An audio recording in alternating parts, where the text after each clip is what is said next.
What's good, YouTube? In this video, we'll be taking a look at how to turn on tap-to-talk interpreter for the Samsung Galaxy S26 Ultra.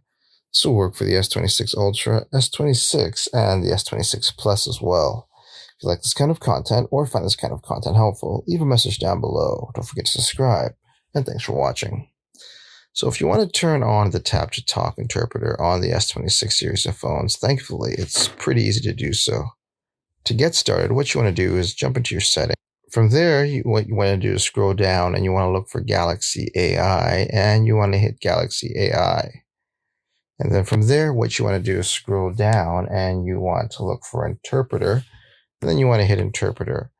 And then you want to scroll down and look for the toggle switch for tap to talk. And then you can turn on tap to talk on the interpreter. And there you have it, everyone. Just a quick tip on how to turn on tap-to-talk interpreter for the Samsung Galaxy S26 series of phones. If you like this kind of content or find this kind of content helpful, leave a message down below. Don't forget to subscribe, and thanks for watching.